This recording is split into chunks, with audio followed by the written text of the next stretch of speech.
Welcome back to another CHGO Bears podcast coming at you live on this Sunnyside Summer Thursday. This is the CHGO Bears podcast. Visit sunnyside.shop for bright buys every day, including 50% off your first 3 online purchases. Enter the promo code HICHGO at checkout to qualify. Exclusions apply. Sunnyside Cannabis Dispensary. Bright buys every day, only for 21 and over or Illinois medical card holders. The preseason coverage on the CHGO Bears podcast is presented by Ray Chevrolet. Shop the Freedom to Save sales event all month long by visiting Ray Chevrolet. Well, we're back at it. Herb Howard joining us here because Mark Harmon's finishing his U.S. Open tournament, and of course Adam Hoge is keeping an eye on everything going on at Halas Hall here today. He's going to join us here later, but joining us right now is Tim Jenkins, friend of the program, founder and CEO of Jenkins Elite, and our quarterback guru extraordinary. The guru, the film breakdown man, the guy we go to teach us about the X's and O's. Tim, last year when we had you on, it was, trying to figure out who Justin Fields was, right? And who he could be for the Chicago Bears. Certainly a guy that had a lot of potential and athleticism and talent. But now we move on here to the Caleb Williams era. And for a lot of Bears fans, it's been an exciting time here this last month watching this guy, put on the Bears uniform and show what he's capable of. So we certainly wanted to hear your thoughts on what you've been seeing as well. Yeah, I mean, first and foremost, whoever did the preseason sponsorship, that's a great buy, right? Because normally preseason coverage is terrible. You got Caleb Williams. That's a really good ad buy. So their marketing person needs a raise. But I think, listen, for me, Caleb Williams gives you the upside of everything that we talked about with Justin last year, from the escapability, extending a play. Hey, we're going to generate a big play because we get up and out of the pocket, and then guess what? A guy breaks open. You get all that, but you also get super accuracy in the quick game and downfield and shot plays when we play traditionally from the pocket. So I think, in terms of what we saw this preseason, I really think the second preseason outing, right, the second time he played was probably what we need to expect the first 4 weeks, which is, and I know that, Hard Knocks said, hey, the headset went out and all this stuff. But I do think we're going to see some ups and downs. There's a third down where it's like they throw like a quick little, juke route underneath. It gets tackled short. Hey, we punt. Backside, you got DJ Moore one-on-one on a Harvey route. Probably lean towards taking DJ in that situation. I think we're going to see stuff like that. What I also think that we saw at the end of the game, where he gets out of the pocket and rips an absolute beauty to roam down the sideline. Crazy. And then, extends the play and throws what should have been a touchdown, right? Hey, right. We step out of bounds. And then the next play decides, I'll do it myself. I'll keep it and I'll score. We're going to see that too. So to me, it's like, I really think that's what we're going to see the first 4 weeks of the season.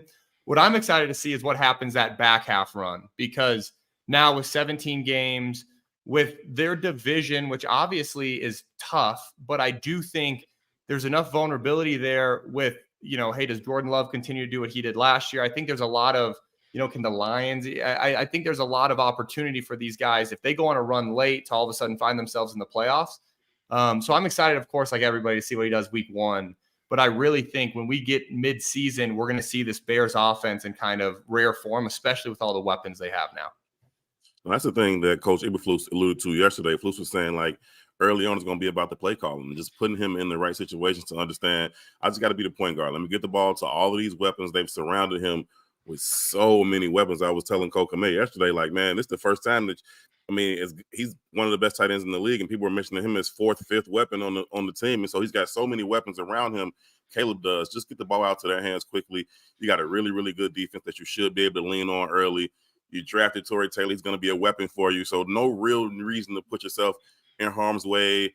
Third down, if you get between the 40s, just go ahead and pin them deep, see if they can go 90 against that defense. Most times they won't. And so early on, don't depend on Caleb to win it. Yep. At some point, he'll show you that he's capable of doing it, and then that's fine, let him go. But early on, especially why you need to get out to a fast start, because like you said, that back half of the games, that's where all those division games are, right? Those last 8 games, you play all 6 division games. You play the San Francisco 49ers, and you got the Seattle Seahawks. And so you got to make some hay early on. And so don't put that on his shoulders. Let him develop so that when it does get cold, when you are playing those division games, he'll be ready. He'll be at, ascending still to be at his best. I think, of all the people on planet Earth, Komet's got to be the most excited because he went from seeing decent coverage to like, he's going to see strictly linebackers. And if you're that guy and all you see is linebackers, like he's prepped to have the best, year of his career. Unfortunately for the Bears, they're probably going to have to redo his contract after that, right? So I think it's going to shake up tough for the Bears. Cole's going to make out well. So I think, to me, he's an exciting one. I think Waldron, too, I'm excited to see what he does because you can't read too much into preseason, right? You guys know me. I'm unafraid to, give you my opinion of, hey, here's where the plays are what we're doing. The preseason, I hated sprint out, right? I love boot. I think putting Caleb in boot situations where we're trying to, hey, we're going to misdirection a little bit, I think is effective. That first opening play where it's like they sprint to something, I hate it. I hate it at every level.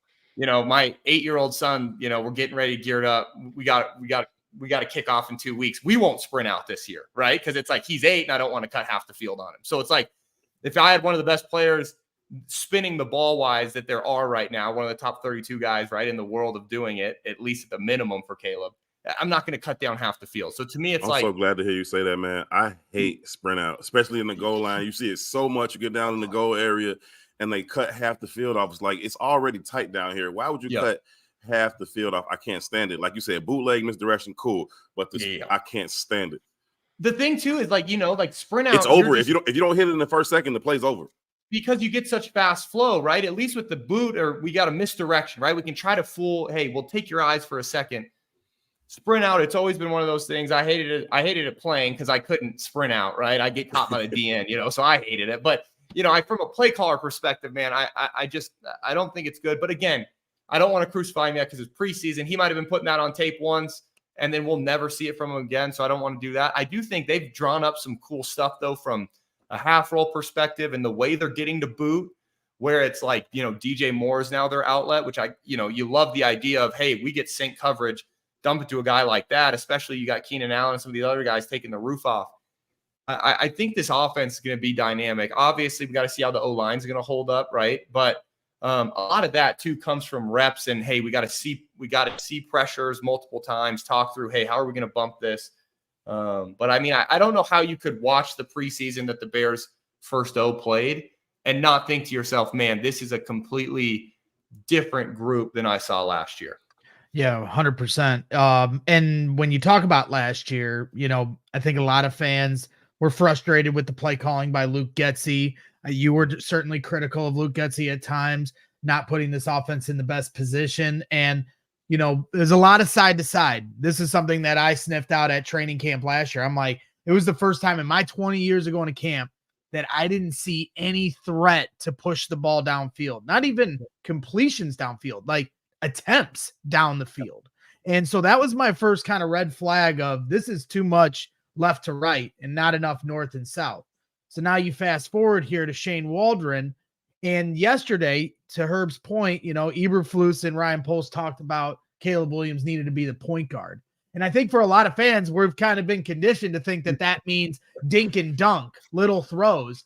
But Adam Hoge and I were talking about it yesterday. Like, layups don't necessarily have to be dink and dunk. A layup can be a 40-yard pass down the sidelines if your man is open and the matchup is the right matchup, correct? Yeah, I think you're going to see layups off of – they're going to run so much more actual run action where we're selling run and trying to use roam on like that stick at 8 post. Look at Mahomes and the Chiefs offense, right? How many layups do you see where it's like Valdez Scantling just running down the field and it's like he's wide open? But it's a 60-yard throw, but, it's a layup. To me, I also think Komet, of all people, he's going to be the king of layups because that 10-yard deep hank where they have the double shallow runners and you're working, hey, shallow to the deep hank to the shallow, Komet's going to be sitting there wide open because from a linebacking perspective, you got to think, hey, man, I got curl flat and I'm sitting there and Keenan Allen is running through my vision to the flat. Everybody on planet Earth is going to sprint the flat, right? They're going to forget that, hey, I just had Cole Kmet slide through because they rerouted. They think their job's done. The safety's deep because, hey, Rome took the roof off. And then all of a sudden, Komet's going to be sitting there and, hey, it's a 12-yard completion, which, not everybody on planet Earth gets juiced up about, but we should, because if you get those kind of consecutive plays down the field, that's when you then get the safety to jump up. And then, like you're saying, hey, we can have a layup on a post. I think we're going to be able to design a lot of layups too, because even that first preseason game, it's like we're getting into boot, right? And he hits DJ Moore on that over route. Yep. To Caleb, that's a layup. Like a lot of people on planet Earth, that's a tough throw. But the way he throws on the run, he's so comfortable on the move, right? I didn't do a lot of pre-draft stuff this year. But when just watching him in the preseason reps, he's so comfortable on the move. It's almost like, I don't want to say scary because you worry that then a OC will lean into too much movement. But like for me, it's like when I look at that, I think, oh man, how many things could I design where we're moving him? You know, you almost, and that's where it's like the head coach's job is to temper that, right? Like, hey, we hire OCs and DCs to get as creative as possible and try to win with just the scheme. And then our head coach's job is to remind them that, hey, we got Jimmys and Joes that are pretty darn good guys, so let's not go crazy. But, you know, the way he throws on the move, I think is incredible to where, like you guys are saying, the way that you can get this offense's feet moving forward and the layups that we can give him, they don't necessarily have to be, hey, we can only just throw bubble or a 6-yard stick route. We can get to so many different things that to him feels like a layup. Creatively, though, we can manufacture some open guys. Because he's got that arm talent, because he's got that ability to throw on the move. I think that throw that he made to Cole Kmet in his first action, the one everybody went crazy about, it was super, super raw, and many people can't make that throw, but it's still a layup. Like you booted him out, Cole gets up there, runs the route, he's wide open. Like it's a layup. Most people can't make it, but to him, that's easy. Y'all can do that all day long, and it's not a dink and dunk. That's down the field, but layup though, right? And then you got receivers that can get open. You got great route runners. They know how to use their body to create space. DJ Moore caught a ball, just a slant route, maybe more of a dig route yesterday in practice. I'm standing there next to Adam Hoge and Nick Moriano, and we like, yo, because the throw was sick in itself, but DJ reaches out. It's good 2 yards in front of him. He just reaches out, stops it all hands. Run out the catch, all of these things. So all he has to do is just go with the system, go through his progressions, you know, pick the right target and put the ball where it's supposed to be. They're gonna make you look good more often than not. Yeah, what I love most is the contested catch guys they have, right? Like you're saying, like DJ Moore with a guy on his back, I could imagine at practice, right? It's like Keenan Allen's great with contested catch, which as a quarterback, you feel so much more comfortable because it's like, man, I don't need open guys, right? They need to be a little bit open, but I can give them a shot. Kmet, I think, is a good contested catch guy, even though there are a lot of people tough on Kmet. I think he's a good ball player, okay? But I think this will be the year, too, that he proves it because he's finally, like, in a position where he's going to stop seeing bracket coverage, where it's like last year, it's like we saw him, he'd get beat to hell by the linebacker, and then the safety would clamp him, and people are like, he sucks. And I'm like, well, hold on. I don't think very many people are getting open, right? So to me, it's an exciting one. And I think the contested catch guys, you bring up a great point where it's like with DJ, Keenan, those are vets that have been there and know how to block, you know, protect the throws. There's a lot of stuff that I do think this Bears offense, you got to be jacked up. I'm pumped up to see it in real bullets and see, like, you know, because what I'm most excited to see is what we think D coordinator is going to do against them, right? Because they're either going to play coverage, pick your poison, or they're going to heat them up. I think the Bears have answers for both because coverage-wise, you have some vets who know where to sit down, and you heat them up. We got some one-on-one matchups that I'd hate to see. Simultaneously, I can't wait to see what D coordinators want to do because, you know, you're going to see some exotic stuff that we're going to jump on week 4 together too, and we're going to sit there and be like, I'd never seen that once, right? That's just what DCs do to young quarterbacks. But with that being said, I'm excited to kind of see how it all shakes out. Yeah, no question. I agree with you. When you watch that preseason game against the Bengals, if like the DB came off of Roma Dunze, whoop, Caleb finds him in the corner. Yep. So then on the next play on the scramble, they all stay back. Caleb's like, okay, I'm going to walk into the end zone. Yep. Well, Tevin Jenkins escorts me in. So, but if they heat him up, you know, get his clock moving faster and test that O-line by disguising who's coming in on the blitz, I think that's going to be the way they test this offense here early on. Going to take a quick break, and then there's a few little different technique things that I want to go over with you. We have Tim Jenkins here from the Jenkins Elite here, CEO, joining us here on the show. But want to give a quick shout out here to our guys over at Rowback. Make sure you use the code CHGO20 when using Rowback. You all know by now we wear Rowback all the time. It's quite simple. Best fit, best feel. The quality of the gear just speaks for itself. Their performance polos perform better in the heat than any other polos. They are moisture wicking, so the polo doesn't stick to you and have such a nice stretch. Their everyday shorts are also perfect for the combo for a day on the move. They look clean, but use the comfort of an elastic waistband. With fall right around the corner, what better item to prepare for the season than adding one of their performance hoodies to your closet? They're the softest items we own, and we can't take them off, even now with the Chicago heat. Best looking, best fitting, performance polos, collars never lose their shape. They have it all. Solids, classic stripes, and fun prints. So incredible versatility. Wear them with a polo untucked or a tee on the move. So use the code CHGO20 on rowback.com for a generous 20% off your first order. That's spelled HROBACK.com. That's 20% off all polos, hoodies, and shorts with code CHGO20. Make sure to check them out, and they will have you ready for whatever travels or activities you have. And then quickly want to give another shout out here to Mint Mobile. I love a great deal as much as the next guy, but I'm not going to crawl through a bed of hot coals just to save a few bucks. Might crawl through a bed of hot coals for Caleb Williams to win us some Super Bowls, but it has to be easy. No hoops, no BS. So when Mint Mobile said it was easy to get wireless for $15 a month with the purchase of a 3-month plan, I called them on it. Turns out it really is that easy to get wireless for $15 a month. The longest part of the process was the time I spent on hold waiting to break up with my old provider. So to get started, go to mintmobile.com/CHGO. Then you'll see that right now, all 3-month plans are only $15 a month, including the unlimited plans. All plans come with high-speed data and unlimited talk and text delivered on the nation's largest 5G network. You can use your own phone with any Mint Mobile plan and bring your phone number along with all your existing contacts. Find out how easy it is to switch to Mint Mobile and get 3 months of premium wireless service for $15 a month.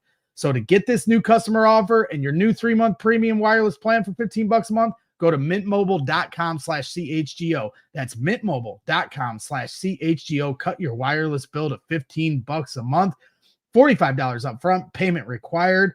New customers on first 3-month plan only. Speed slower above 40 gigabytes on unlimited plans. Additional taxes, fees, and restrictions apply. See Mint Mobile for details. Okay, Tim, so, there are a couple things that I'm certainly interested in. When you talked about how defenses are going to beat them, that's certainly one of them. So we caught that one there on the back end of the first half here. The next thing that I think that is very important that I think we're kind of glossing over here in Chicago a bit is the biggest question for Caleb Williams in his last year at USC was his ball security. He had trouble holding on to the football. There was fumbles. There was a lot of fans that were nervous about that here coming to Chicago. And so far from what I've seen at training camp, what we've seen at the preseason, he has been very deliberate with his ball security, whether it's on the move or in the pocket. What have you seen on film to see that he's making strides in that area? Yeah, I think you take ball security for quarterbacks in two different realms, right? So like fumbles on paper, tough, because strip sacks, like there's a lot of quarterbacks on planet Earth, depending on hand size, it's just like it's going on the ground if a DN comes around and swipes at the right time, right? There's not a lot that you can do if you're not even looking. With that being said, like I understand what the concern was is, hey, sometimes we get out of the pocket and it's like, hey, I've evacuated the pocket. I should know that I'm going to start to have guys around and like I got one hand on the football. I think those are highly coachable. I think, from what we've seen in the limited action, he's obviously done a good job of once he extends the play, he gets more horizontal than vertical. So he's going to prolong the play versus like bring more defenders into it, if that makes sense. Hey, if I'm working towards the sideline, I'm prolonging the play. Justin was kind of, hey, I'm going to get more vertical. As you get more vertical, it's kind of a shorter runway for those guys to retreat and get back to you. I think he's done a good job. I think those are going to be the kind of things that you really cure ball security with, hey, better protection checks, right? Hey, can I properly identify the Mike, right? Because Mike's not always the middle linebacker, right? Everybody always thinks, hey, Mike's middle. Sometimes you Mike the Sam because we want to shore up protection because we got a nickel back. Like there's all sorts of things that these guys have to process through. And that, the less free runners you have, the better, obviously, your ball security is going to be. If I had to bet, Lincoln Riley's more of a we're going to go fast and less of a get the protection right guy, which probably led to a couple more free runners, which led to probably a ball security issue on paper that I don't know if it's if it's a real thing. We'll see kind of how it shakes out throughout the season. I tell you what I've seen so far, the least of my concerns, right? My biggest like takeaway, I think, was more when and how to choose matchups in the NFL versus leaning on scheme. Because I think that third down, we leaned scheme when we could have leaned matchup with DJ Moore backside, right? So to me, I think that's more of what I'm curious to see him work through, and less the ball security stuff. Yeah, he had mentioned early on in training camp that he was, just still growing in terms of identifying the blitzes and how to get everything picked up, how to get everything covered, what checks to go to, when to go hot, when to kill the play completely, get to something else. But you saw him kind of do that as he got a little bit more reps in the preseason. You would see how he was handling those blitzes, whether he checked out of something or just threw into it. I think his ball security looked really, really good. Anytime he's in trouble, he's got two hands on the ball. One time he was so exaggerated about protecting the ball. I was like, what did he just do with the ball? He kind of like spun out and he held it out so far away from him with two hands. I was like, what did he just do? And I watched it again. I was like, he's just protecting the football right there as he's bailing out from that DN that he's spinning away from. So I don't think that's going to be an issue. I think, like you said, it was more about being able to identify, check, and get to something else with the pressure so that you aren't putting it in harm's way. But in terms of, being in traffic and being loose with it, I don't really see that. Yeah, I think the fact that he even mentioned the checks, I always appreciate, because I think the rookies that come in and act as if like, hey, I've got these checks under control, like nobody does. I don't care who you are.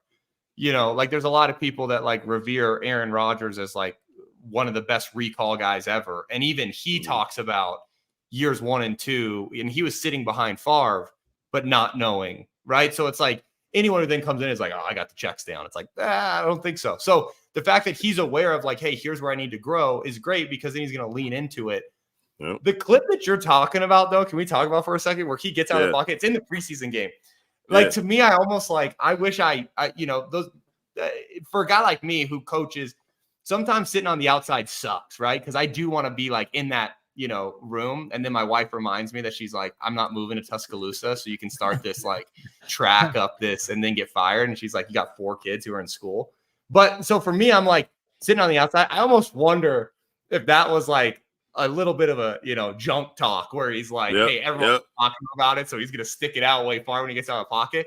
And then if it is, it makes me like him more, right? Because I like people that got a little stuff to him. So to me, I'm he did that at his pro day, right? I just think I think there's it was so out. You know exactly what I'm talking about. It was so far out there. It's almost like he was showing it to the white hat. I'm what is he doing? It was. I love he's done it. Yeah, and he's done it a few times at training camp too. So I think it is a very intentional thing, because I think he's showing what he's being taught and what the coaches are working on with him. And so I think across the board, whether it's being intentional with his presence in the locker room or being intentional with those little traits and those little details to play the quarterback position, I think that he's showing that he's a willing listener and learner. So talk about that, though, when you talk about understanding what your checks are and the challenges that he's going to have. You talk about those first 4 weeks are going to be up and down, and there's going to be highs and lows. And Caleb Williams said that, learning to identify the mic, shifting the offensive line protection where it needs to go. Talk about those challenges for a rookie quarterback and what he's going to have to go through in that process. Yeah, I think hurdle number 1's already done, right? Which is handling yourself in the huddle, the transition for these guys now to being in the huddle, right? And I think that's already done. I think operationally, you never heard anything where it was oh, he's having a hard time regurgitating the play or anything like that. The big thing for him, so let's kind of talk through it in segments. The first 4 weeks is going to be all about getting yourself protected, right? I would be shocked if they ran a lot of kill or alert packages where he's full changing. To me, if I was dialing this up for Caleb and it's hey, we're playing the long run of we're going to make the playoffs this year and I'm going to develop this kid. The first 4 weeks, all about protection. Hey, start to recognize, safety's over the nickel. Nickel's now eligible to fire, right? Safety's away from the nickel. Nickel's not eligible. We're going to move the mic. So what that means is pretend we're strong to the right side. The guy farthest, the linebacker furthest out, and just 4-3 would be Sam, then Mike, then Will, right? From right to left. If that strong safety starts moving to where he's over top of the mic and they're rotating, the only guy eligible to fire from a structure standpoint is the Will. So those are the kind of things like for Caleb, hey, identify all this. And then if the Will's eligible, move the mic so our O-line's going to account for the 4 down on the Will, and we'll put our back on the mic to Sam, the 2 guys least likely to fire. So to me, first 4 weeks, lean into that. Once we get that where it's like, man, we feel like 95% of the time he's secure. The other 5%, we're forced to throw hot or we're forced to throw a sight, so NFL quarterbacks, right? We don't want to throw hot. Like that's one thing that I think has kind of that it's shifted in the NFL. We used to be fine. Hey, we throw hot against, double pressure, or we throw our backside sight against like a secondary defender pressure. We used to be okay with that. We don't want to throw hot anymore. Now we want to put it on us. Let's shore up our protection and not throw hot. That thing. Yeah, and everybody in the NFL now is so scared to heat with 0, right? They always have a safety back, so we should be able to protect it. So first 4 weeks I want to make sure we're not throwing hot. I want you and us the right protection. The next 4, we would be getting to the kill package, which is super simple. Hey, 2 high, kill. We're going to run the football, single high, keep the pass play on. We're throwing it, right? That then sets us up to where the back half, right? The next 9 games, we can get him into true alert packages, meaning, hey, we've got a great run play. We've got a great kill to 2 high if we want to throw it against 2. And we've got a great alert check to either compound the runs. Hey, we want from a strong side run to a weak side based on the front, or compound the pass, meaning, hey, I want a single high beater and I want a 2 high beater. That then I think gets us to where by week 17, we're competing for a playoff spot, and we've put our quarterback in a spot to where starting out week 1 of year 2, we're in a full-blown, I can call 3 plays into your headset. We're going to figure out the line, which is what most NFL offenses with elite level quarterback player operating with. Outside of maybe the Chiefs, which you got to throw them out because it really appears that like they have like multiple guys on each play that aren't even in the scheme is what it feels like, because they're doing stuff that doesn't make sense. So to me, it's like, I think you throw them out, you get to where elite level offenses are, which is we're calling 3 plays in the headset. And I think Caleb can get there. My only worry ever with NFL coaches is throwing the alert package in week 1 because Caleb is retaining information so well at practice. Because to me, it's like, I'd rather be locked in and executing something perfect before I move on versus, hey, throw all this at the kid, and then all of a sudden he starts seeing these exotic looks, and then we set him back, and we're not sure if we're good at any of the 3. Yep. I think that's something you do in training camp. You overload them in training camp. You know what I mean? See what he can handle in. Regular season stars, you go ahead and pull back, make sure that foundation is solid, because that's when these bullets are live. That's when these dudes are really, really coming.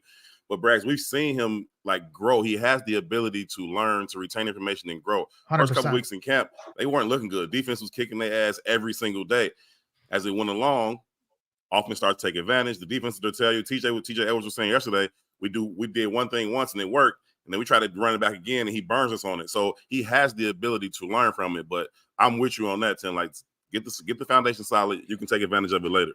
Yep, it all starts pre-snap, identifying the mic, getting your offensive lineman lined up and which way, shifting the protection how you need to, and then, that post-snap identification of the coverages. And you saw in Hard Knocks, Tim, how he told Matt Eberflus, I thought it was single high. I was going to go to Rome. Then they rotated, and he immediately audibled inside his mind as he's climbing the pocket. Okay, now I'm going to take off up the middle because nobody's spying me. So you're seeing that that attention to the detail and that quick processing that he has the ability to do. And Tim, you certainly turn our processors up a notch here when you come on and hit us with the insights you do at the quarterback position and offensively. Honestly, we could have you on for 2 hours and learn a bevy of things. Yeah, and we definitely appreciate every time you come on here, Tim. We learn a lot more about the team we love. So certainly want to bring you back as the season gets going and we start to see a little more on tape. So I just want to thank you once again for jumping on here today and hitting us with some knowledge. No, I appreciate you guys, and congrats on all the. I like, it's like every time I get on Twitter, there's a new location launch. So you guys are obviously doing an awesome job, and I appreciate you guys having me. So keep me in the loop if you need anything. Of course, anytime you're in Chicago, let me know. We'll have you into the studio for sure. We're gonna have to check back in on the growth and picking up those blitzes and where they at, how they doing those things that first quarter, second quarter. Let's at least check in on that. Yes, Amen. sir. Amen. I appreciate you guys. Yes, sir. That was Tim Jenkins, CEO and founder of Jenkins Elite, quarterback guru, friend of the program. Let's take another quick break. Give a shout out here to our guys over at ComEd. My guys, ComEd, love those guys. It's getting easier for businesses to switch to electric vehicles. That's something we can all get behind for the health of the planet, and the well-being of all of us who share it. The electric grid is evolving to meet your cleaner energy needs as we all move with confidence towards an electric tomorrow. Whether you have one delivery van or a whole fleet of shipping trucks, ComEd can help guide you to make the changes that make sense. So what should business owners do? Go to ComEd.com/clean to learn more about the resources, fleet rebates, and infrastructure incentives available to help businesses go electric. If you own a business, don't wait. Start making your plan today to switch to electric vehicles. Good for business, good for the planet, good for all of us. Go to ComEd.com/clean. Go now and see how going electric connects us to a better way of doing business and a better future for generations to come. ComEd.com/clean. And finally, I want to give a shout out quickly to our guys over at Ray CDJR, Adam Hoge guys. My guy Steven in the background, give a quick little shout to Adam. Let him know that we're ready for him, and we'll talk to him here after this commercial break. Shop the summertime savings going on now at Ray Chrysler, Dodge, Jeep, and Ram, and save on the perfect new vehicle for you. This August, score new lower prices across their huge inventory during the Make the Summer event. For a limited time, get 0% financing for 36 months on most of their new 2024 Jeep models, or shop over 125 vehicles priced under $20,000. You better get on it now because it's August 29th, and this is their August deal. So let the amazing team at Ray CDJR help you during each step of your car shopping journey. With Ray's Price Promise, the numbers you're hearing now are the same prices you can expect to shop in-store and online. That's because Ray's Price Promise means no price changing, no add-ons, and no hidden fees. Since they prioritize affordability for their customers, hurry into Ray CDJR today and shop one of Chicago's area's largest inventories, then drive home with more money in your pocket than you'd expect. So if you're in the market for a new vehicle, then you have to check out the team at Ray Chrysler, Dodge, Jeep, and Ram, because they are the only team we recommend. Visit them on Route 12 in Fox Lake. For more information, visit Ray CDJR in Fox Lake or raycdjr.com, serving the community since 1963 when the Bears won an NFL championship. Herb Howard. We're winning championships here at CHGO Bears here on the Bears Beat. Herb Howard, nice enough to join me today. Mark Carmen returns tomorrow. God help us all. Adam Hoge, I think, is supposed to join us here today, but I know he's got some things going on at the household. So stay tuned for that. We'll see if he can jump on and give some of his thoughts, because I know there was some press conferences with Richard Hightower and some others at Halas Hall. So Herb, yeah, you know how I go up there, man. You be at the mercy of them on their schedule. So yeah, exactly, 100%. And I appreciate you joining me here today and giving us a lift, because I know that you always like to get up there and get some of your great questions in, because I know yesterday with a busy day at Halas Hall from getting the Wednesday and Thursday practice sessions in, getting you lined up for week one. Then you also have Eberflus and Matt and Ryan Poles speak to the media, and you had some really good questions in as well. Wanted to get your takeaways since yesterday, man. I had a D-line question for Poles, and I didn't get it in. I was like, oh my God, I've been kicking myself about it. But no, I thought they cut those sessions short. Both of them were pretty quick. Like when they said two, ever talked to Poles standing up. Yeah, you hear him say two more, and you're like, damn, he's been here 5 minutes. Chill out. Yeah. No, he gave some lengthy answers. And so that kind of cuts down on the questions. That's good. Like, you want the details, but it cuts down on how many questions you can get. And so when Aaron Clark, their media communications, he was like, two more. And I was like, cool, I'll ask him. And then me and I think it was Dan Wiederer, kind of shouted out at the same time. So I was like, go ahead, then I'll get the next one. But then Dan had a follow-up, and Aaron counted that as another question. I was like, no, but it's cool. It's all good, man. So, but no, I thought it was good. I thought they were all really, really good in terms of Flus and Poles, with where they thought the team is at and how they answered things. I think that Ryan Poles has done such a phenomenal job, man. If you just look at two rooms, if you look at the secondary and you look at the wide receiver room and how he's flipped those two rooms around in the time that he's been here, absolutely phenomenal. That, like, Jalen used to be out there, by himself in terms of corners, and now they got more corners than they can use. I mean, Greg Stroman can start on some teams, and they had to let him go. Reddy Stewart and you called that. Yeah. And shout to you, because we were all trying to figure out who the 53 man and who the odd man out is going to be. And I didn't see many people saying that Greg Stroman was going to be that guy, and you were ahead of that. So I wanted to give you your flowers on that call. I thought that Josh Blackwell and Reddy Stewart had such good summers that, all things being equal, you're probably going to go with the younger guys. And so Josh Blackwell brings so much to them on special teams. They've loved him since he walked in the door. And then Reddy Stewart just made himself, you couldn't ignore him, right? I thought he may have a chance to make the team. They ultimately doesn't and bring him back on the practice squad. But I thought both of those two players kind of made Greg Stroman, who's a really good veteran to have in your room, a little expendable. So that's what I was thinking on that piece. But just the way that Ryan Poles has flipped those two rooms is absolutely phenomenal. He's working on it with the D-line now, but everywhere else, pretty doggone solid on the defense. Yeah, no question about it. And I believe Adam Hoge still listening in on the press conferences, because DeAndre Swift is speaking with the media currently. Gary helping me out here in the chat, sending me some different quotes from Chris Emma reporting DeAndre Swift saying team success, that's first and foremost. If we're winning, I'm going to be a big part of that in some way, shape, or form. I want to be exactly why they brought me here. Continue to perform, continue to produce at a high level, and put the league on notice. And then he also added a comment here about Caleb Williams, saying, his confidence in Caleb Williams is big because his urge is to get better. He can't, he says just his urge to get better. I can't say that enough. You can tell he wants to be great. That's what you look for. So, high praise here from DeAndre Swift, and we'll get your thoughts here on a little bit more of some of the stuff from yesterday. But joining us here into the conversation is the one and only Adam Hoge here, doing his thing. How we doing, Adam? You feeling good? What's up, How's your Thursday? What's up, guys? Yeah, it's been a busy morning. Just heard from Jaquan Brisker here. We're at the end of camp, guys. I think the biggest thing we learned is that Jaquan Brisker has handshakes with every single defensive player.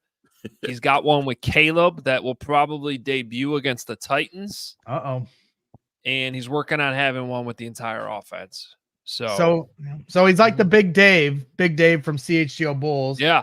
Has a handshake with everyone in the office, with the exception of me, Herb.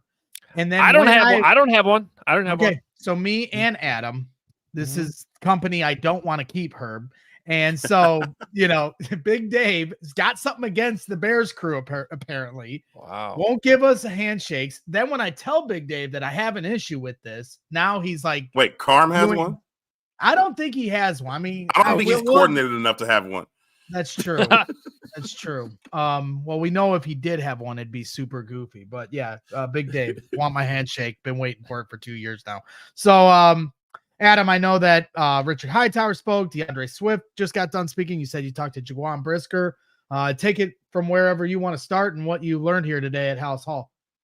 Yeah, I think from DeAndre Swift, the biggest headline from him was just the praise for Caleb Williams. I mean, it's almost getting stale at this point, guys. Like the amount of guys that are going out of their way to say something.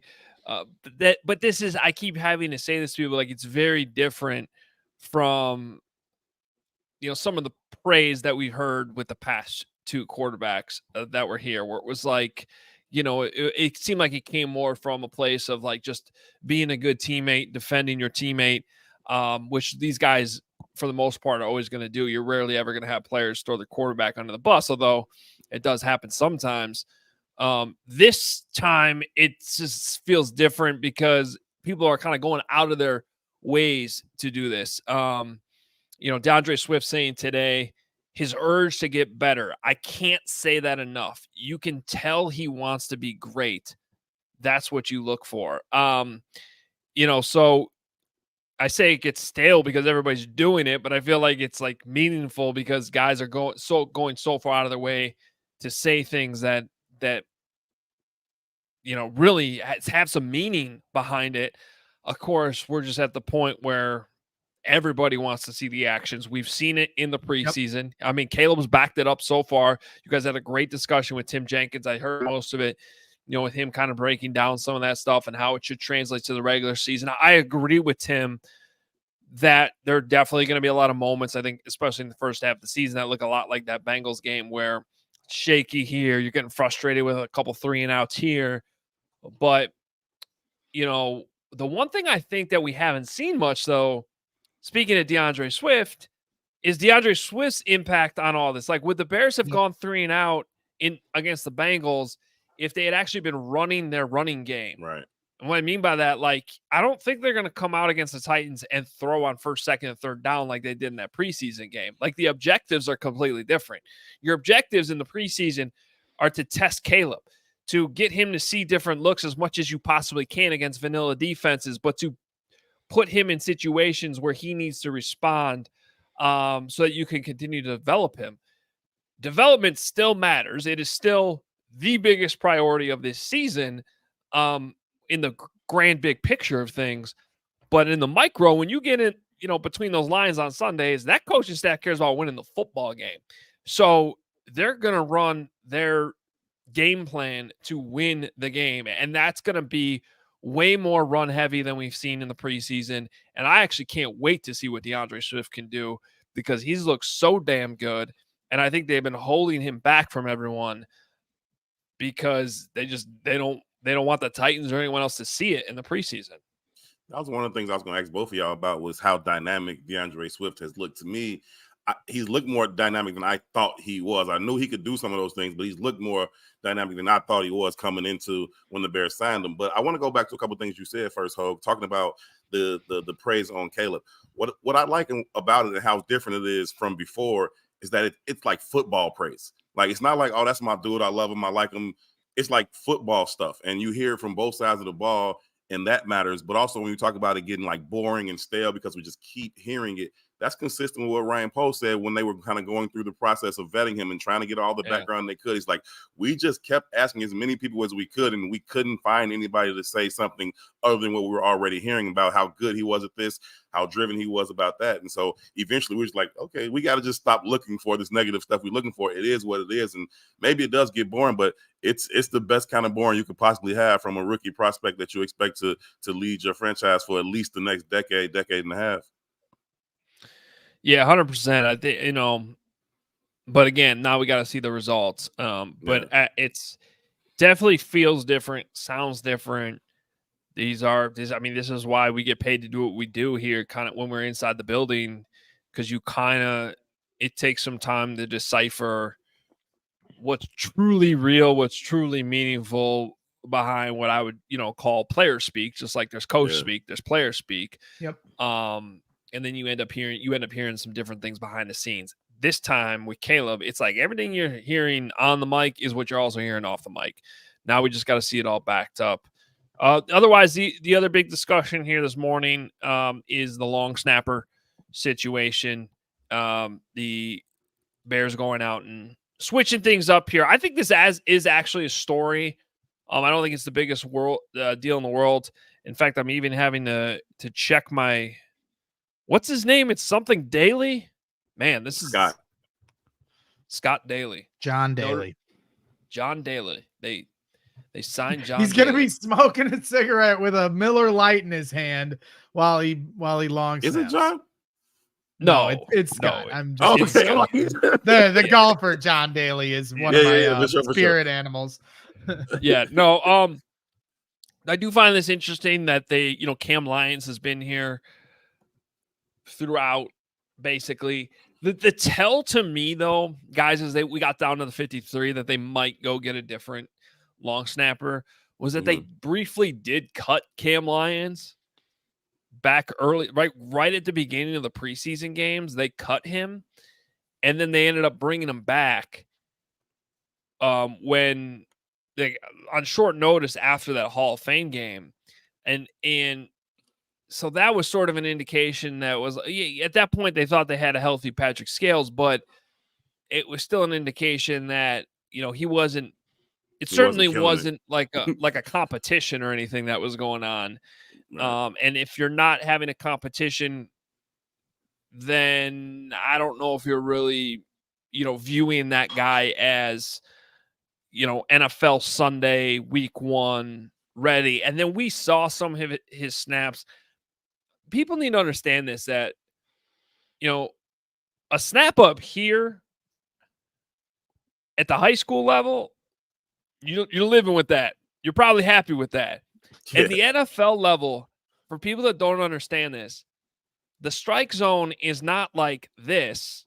It's No. like the this. size of the football. Like, yeah, the ball. Dots. Yes, dots. And that ball, because you're trying to get that, it's like 1.2 seconds is ideal from the snap to the kick. And anything up here adds on time to that. And it screws up the whole operation. So even some of those snaps, I thought it was a great test for Tory Taylor, because we got to see Taylor. Yeah, I mean, it was good because you got to see him catch one up here and pull it down like perfectly. That was a very good sign for the holder situation. But, these guys that are fully dialed in as long snappers, literally the rotation of the ball is so exact that when the holder catches it, they're catching the laces in the right spot so that they don't have to spin it. I mean, and if you think about it, we're talking about long snapping at the absolute highest level where you're making good money doing it. And that's all you're working on, other than obviously you do have to get downfield and cover. Sure. And you do have to block. But for the most part, you're working on that all day. That's how you get so dialed in on the spin ratio to that point that you can consistently do that. And so when you have younger guys or, just fringe roster guys, they're not going to be that dialed in. I don't know that Scott Daly's going to be as dialed in as Patrick Scales, but that's why I wasn't surprised that they went out and got somebody else. And you can bring somebody else in who's already at that higher level, and they're going to be just fine walking in the building and being able to do it. They might have to learn a couple things here in your punt scheme, from an install standpoint to be able to cover. But for the most part, we're not talking about two, crazy X's and O's from the long snapper standpoint. And that's why I think you're seeing this change last minute, and it will be a new snapper week 1. Yep. Have y'all ever seen Patrick Scales without the ball? Like at practice? Like when he every doesn't time I have see the him, ball? when he doesn't have a ball in his hand, like he always has a ball. He may be like the best ball handler on the team. He walks up and down the field. To people who don't get the chance to see this at practice, he just walks up and down the field, literally dribbling the football, bouncing on the ground, bouncing right back up to himself, dribble it again. It's like, this is a football. How are you dribbling this football down the football field? He's got that kind of ball skills. He's the professor. Yes, exactly. Sleeping with his football under his pillow. Keemon James in the chat saying that's some deep analysis from Adam Hoge there on how to long snap the ball. We had the quarterback guru, and now we have the special teams guru here joining us, Adam Hoge here from Halas Hall, as we're wrapping up here on the show. And there's nothing that Adam gets more excited about than special teams. And hey, here in Chicago, we just put a special teamer in the Hall of Fame, damn it. So we value it here in Chicago. Anything else, as we start to wind this down here with you, Adam, anything of note that you wanted to point out before we let you loose? The Vikings, I don't know if you guys touched on this, but Brett Rippon ended up signing to the Vikings 53-man roster. Traitor. Yeah. Not just, I think it was the 53. I don't think it was just the practice squad, because they made they let Jaren Hall go, who was their draft pick from last year out of BYU, who frankly looked awful when he got into the game. And that was a guy I kind of like, Jaren Hall. So I'm not bragging about that one. So Brett Rippon goes to Minnesota. Yeah, and they might have the playbook. Here's the thing though, no divisional games for the Bears until the second half of the season. So it's not like the Vikings by then are going to have a deep analysis of what's on film already. It's not like they're playing in week 2. So not terribly worried about that. But yeah, Brett Rippon might be able to give them some tiny insights on some checks, that are built in, some, ways to force a check based on a certain look that you can give him defensively. And we already know that Flores' system up there caused Justin Fields a lot of problems. You're either bringing the house or dropping an 8 constantly. And that is going to be one of the more unique tests that the Bears face all season that Caleb Williams as a rookie quarterback is going to face. But Brett might get some clock up there. It's not like they've got all pro quarterbacks in front of him now. Like, he might end up getting some starts up there either for health or for performance. Like, I could see a path to him getting on the field, later in the season or at some point. Yeah, it's Sam Darnold and Nick Mullins and Brett Rippon. And like Darnold's easily the best out of those guys. I think it's, well down the list of NFL storylines this year, but I do think Sam Darnold is a story. This is a guy that has struggled with turnovers his entire career. It's been the thing that's killed him. We know he's talented. But he gets this like 1-year internship in San Francisco under Kyle Shanahan.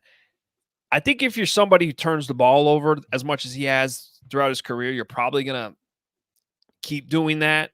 Mm-hmm. But there's got to be some benefit to being in San Francisco for a year. And I think he is the best option they have. Will probably stick with the job unless he gets hurt. And then to your point, Herb, if there is an injury there with Darnold, I mean, Rippitt could give Mullins, a run. And we saw last year the Vikings had to play 3 or 4 quarterbacks, so it could happen again. And I got the feeling from Brett Rippon talking last week that he might be looking for a different opportunity where maybe the path to playing time was a little bit more obvious. Here in Chicago, not only do you have Caleb, but you also have Tyson Bagent, who's one of the better backups in the league. I mean, you don't have a path to a real NFL opportunity right now if you're the third or fourth string like 10 quarterback years. in Chicago. You can't see past the 2 dudes in front of you for like 10 years. So nah. All right, Adam. Well, I'm done talking to you for the day. Sick of talking to you. I'm talking to Herb though. That's true. Herb and I are having a conversation. That's true. I'm putting super chats in the show while you guys are having a nice, lovely conversation. No, I appreciate you. You go ahead. They didn't pass today, right? I believe so. I believe that's what Flu said. Now practice starts here in about 7 minutes, so I haven't been out there yet. But Flu said last week that it was going to be 2 padded practices. So, and they got the whole weekend off coming here. They'll probably have a light practice Monday. That's usually how it's handled on Labor Day. Mm-hmm. But I would go pads. And I will say this too: if I'm Mark Carman, just some advice. I would highly recommend not to put another tennis photo in our Slack channel. But it's up to him. If he wants to keep pushing buttons, maybe he won't have a job next week when he comes back. I mean, Caleb Williams has really shown an ability to have self-awareness, and Mark Carman, just on vacation, while we're all doing like 5 shows a day here this week in hell weeks. While he's just been in, hanging out in the forest at Camp Nabagabonds and the U.S. Open. But, hey, whatever we got to do to get Carm ready for the season and focused. Yeah, which he's not. But, like 3 weeks ago, I was like, this is going to be grind week. This is going to be it. And then I was like, wait, it didn't really change. Last week was also grind. Now we're in the 3rd week of grind week. So it's been grind weeks. Grind weeks. I think we're all looking forward to Labor Day week in here. It's funny because this whole month, and hey, we're living the dream here. No complaining, no complaints. If the chat feels like it sounds like we're complaining, but it is ironic that this is the hardest time. When the season starts, it's going to start to slow down, in terms of it gets on like autopilot. You know what I mean? Yeah. Until they make that deadline trade for DN.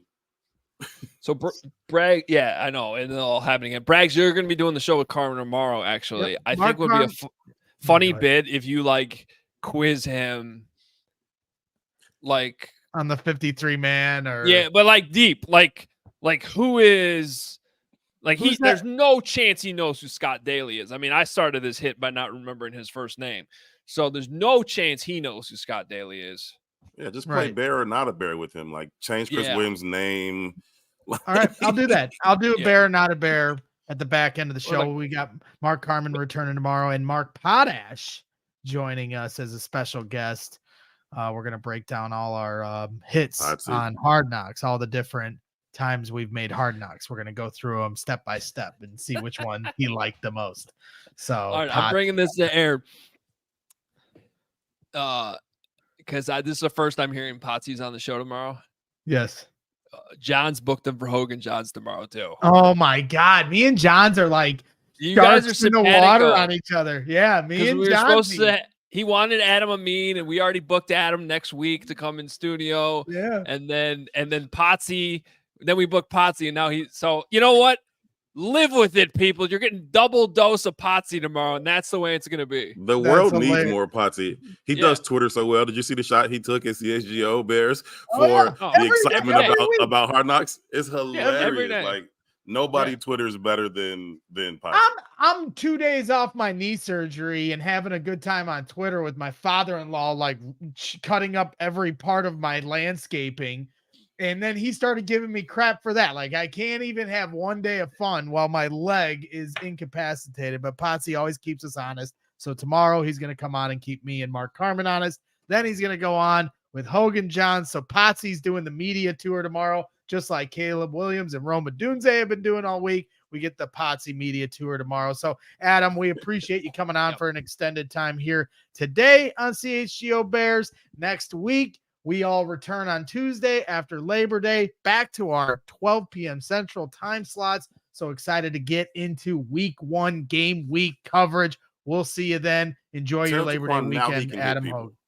Like yesterday, he was hitting people in T-shirts and shorts. Tell Jaquan now they got on pads. Adam Hoge, have fun. Yeah. Go hit some clubs. Hit some balls on the course in my honor. Yesterday, step your game up, kid. Yesterday, Braggs, Jaquan laid out Tyler Scott. Oh, they only had on helmets. That's it. He laid out Tyler Scott. And then he comes straight through DJ Moore's back on a pass, like knocks him down to the ground too. It's like, yo, Jaquan, cool out, bro. Like he don't know any other way to play the game. He just doesn't know another way to play the game. That's his only real flaw. Like other than that, I love Jaquan Brisker as a player. I love Jaquan so much. You can't really you can't really hate on a guy if he has injury problems. For me personally, I feel bad for them more than anything. I've never understood here in the history of Chicago with different guys that have had injury history, whether it be Mark Pryor and Kerry Wood or Derrick Rose, and the city and the fans can be tough on these guys. And it's like, dude, they didn't work their whole lives to get to the pinnacle of their career to have this kind of stuff derail their vision for what they want to do. And so, the same can be said for Jaquan Brisker. Now, can we all say, hey, play the game in a different way so you can stay out there? Yeah, I think that's a fair evaluation. And I don't think it's anything he doesn't already hear, in the meeting rooms with the coaches. But that's just the way he plays, and that's what makes him a good player when he is out there, is that aggressiveness. Somebody said on Twitter yesterday, like, are you going to talk about on the show how Ryan Poles has Kevin Byard and Jaquan Brisker as his safeties, and that's a negative? I was like, no, I'm not. I do not agree with your I don't agree with your assessment, sir. So I like those safeties back there, but obviously availability is your best ability. So let's hope those guys can stay available and see how the season goes, but we're excited to get there. So let's put a bow on this thing. Herb, this has been a fun show. Some great guests, Tim Jenkins from Jenkins Elite, and of course, Adam Hoge bringing his expertise from Halas Hall. Obviously, Herb Howard's going to continue to join us here on the CHGO Bears program throughout the season. On Mondays, he'll be in. On Fridays, when his schedule allows it, he'll be jumping on for preview shows. So we have a lot of great things planned from Herb Howard. They do great. He does great work along with all those guys over at It's the Bigs. And I'm kicking it with y'all in London too, man. Let's go, dude. I can't wait for London. We got, I can't wait. Let's try to make sure we get our guys over at 79th and Halas over there too. Make sure you're supporting their cause. Those guys are my dudes, and I know they're working hard to get over to London. I don't know if they've 100% accomplished that goal, but we need everyone. Yesterday, so he was telling me where they were staying. They'll be there. Okay, sweet. That's good, because the last I'd heard, he was still kind of 50-50. So we got to have the whole squad there so we can have some fun. Last time I was in London, I was getting drunk with Adam Hoge, Adam Johns, Kevin Fishpayne, Zach Pearson, and they were all media guys. And I'm just this idiot bricklayer. And little did they know that they were going to have to deal with me as a colleague in the industry. And now Johns is competing with me, booking guests every day. And I'm coming for you, Johnsy. You gotta be quick on the trigger, kid. You gotta be quick on the trigger. I got Potsy first. Haha. So the other thing I'll say before I get to super chats, I was having some fun with the people in the chat saying, hey, get your super chats up. I threw one in there. I think I might be the first host in the history of CHGO to throw in a super chat of the show that he's currently on and hosting. But hey, we do what we got to do here. But the one thing I will say to the chat here today, I know our guy Steven in the backgrounds had to mute and boot a few people here from the club here today. And you know, at sometimes we got to do a little bit of housekeeping. At the end of the day, I don't care what you guys say in the chat. As long as you can keep it to a respective level on a certain level, we're not asking for everybody to, hold hands and throw flowers at each other. You guys can give each other shit. There's no problem with that at all. But let's be a little more creative and a little less personal with how we talk to each other in the chat. If you're coming at us in a certain way, let's come at us, in a way that is, on the level and acceptable. And at the end of the day, we do have a line here at CHGO Sports. And if you're going to come into our house, you gotta kind of hang out in a manner that's going to, allow you to stay. And if not, then you're going to get the boot and the mute. So that's how it goes here. I just wanted to make sure that is known because I saw Steven had to, do some housekeeping here earlier for a few people. I appreciate Steven on that. I appreciate you. I'm cool with it, man. Like, as far as the stuff that comes at me. Yeah.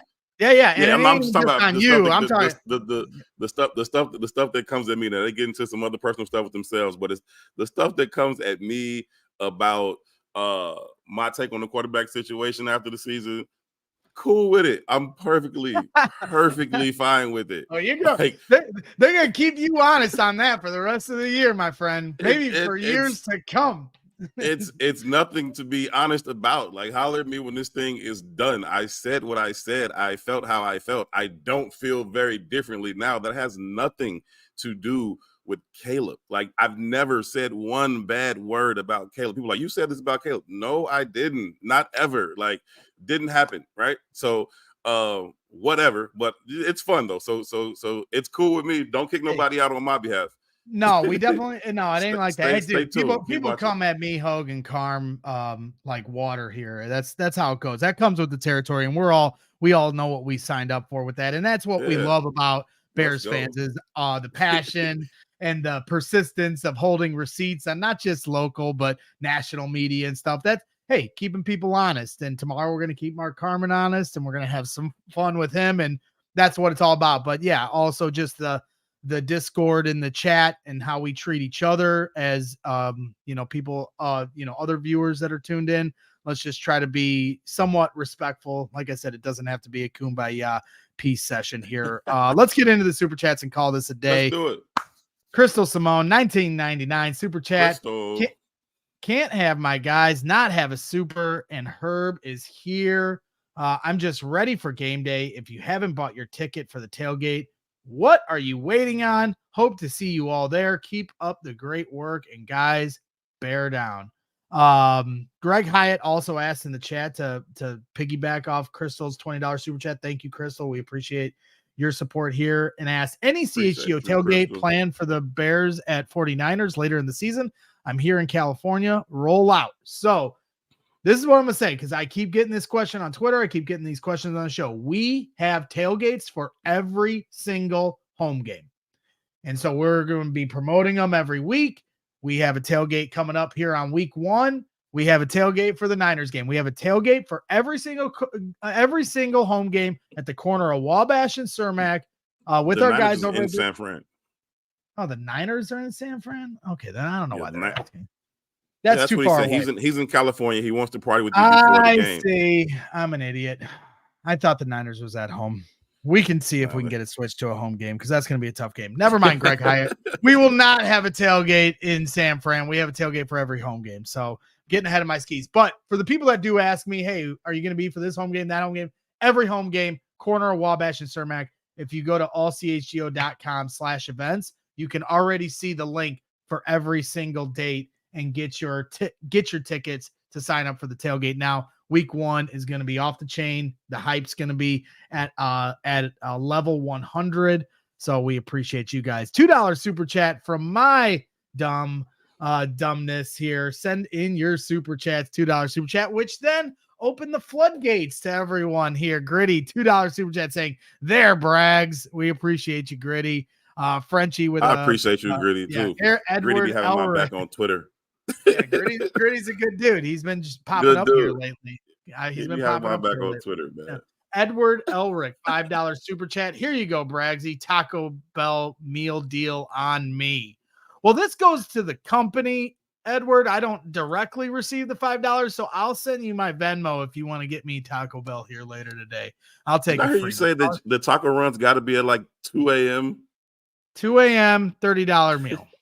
2 a.m. $30 meal. Those are the things that we'll do. All right, let's get through a few more of these. Frenchie, $5 super chat. Hey guys, can't wait to meet everyone at the Arizona tailgate. That's right. We will be at Arizona and London with our guys over at True Fan Travel. Those are the 2 road games that we will have tailgates for.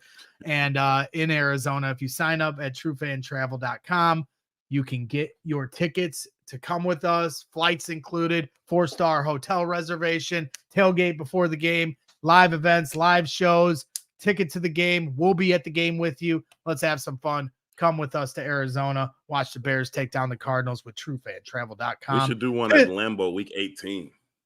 Hey, man. I am all for it. We will do one at Lambeau week 18. We will get Jake on it here very shortly. And so Pizzatola, $2 super chat. I respectfully treat Carm as the idiot he is. And we appreciate you, Pizzatola, for doing that. And that's what it's all about. Keeping us honest here at CHGO Bears. Crystal Simone, $4.99 super chat. And I will be at every single tailgate. Let's go. Get your tickets now and every home game. Yeah, get the season ticket deal, the season ticket package to our tailgates. Miller Lite going to be on hand all morning, all day long, depending on the time of kickoff. Most kickoff times this year at noon, but I have a funny suspicion some of those are going to get flexed out of the noon slots. And so it's going to be fun. That is my incentive to show up to more tailgates. Crystal Simone, I'll be there. Although I got to get there early. I do so much work pregame at Soldier Field, but I'll come. They start early, right? Like 7. Oh yeah, I'm there before the sun comes up. And then you got, Miller Lite for all you can drink. You got Firewater barbecue, all you can eat. The food is so money. We're going to have an extended area that we had more so than last year. So plenty of room, tables to eat. We got some bigger plans here for this year's tailgate. And I'm excited for you guys to all see that. So that wraps things up here for today's show. Want to once again thank Tim Jenkins from Jenkins Elite for jumping on the show. 1 like equals 1 prayer for Greg and his poor knee. Thank you, as always, to you, my friend Herb Howard, for coming on and dropping some knowledge and getting in on the conversation. Excited. We are always 10 days away. 10 days away from kickoff. Football. 7 days. This is the last Thursday for the rest of the 2024 year where there's no NFL football. We get college football tonight. It's going to be a lot of good college football. You got Prime tonight, and then you got all those games on Saturday. It's going to be a good weekend for college ball. But then you're right, man. Last Thursday without NFL. Who kicked this? The Chiefs and Ravens. Ravens kicking it off. You got Chiefs, Ravens next Thursday. You got the Packers and Eagles on Friday next week. And then week 1 on Sunday. So we got a full slate of football here coming up next week. We're excited for it. College football here this weekend for your Labor Day weekend. We got one more show here at CHGO Bears tomorrow. Mark Carman coming on, joining the show. Mark Potash from the Chicago Sun-Times. Going to have some fun with him, get his insights from everything he's seen this offseason. So we still got a lot of things planned. TV right there. Can't miss on the show TV. with you and Carr. Make sure you tune in to the 85 that Adam Hoge dropped here yesterday. Cole Kmet had Roma Dunze on. So if you haven't checked that out, make sure you go over to the 85 channel on YouTube, subscribe to it, watch the shows. They've had some great interviews here so far. some really good special guests coming up here next week for CHGO Bears. I'll keep those in the holster for now, but stay tuned for those announcements. So much here going on. Once again, thank you to everyone here in the chat, hanging out here today. Make sure you hit that like button on your way out. Make sure you subscribe. And other than that, we'll see you tomorrow. Thank you once again to Stephen Nicholas for providing all the producing work and hard work on your end. So that's all for the pleasantries. Thank you, Bears fans, for tuning in. We'll see you tomorrow. And always, bear down. We all silly like the mayor.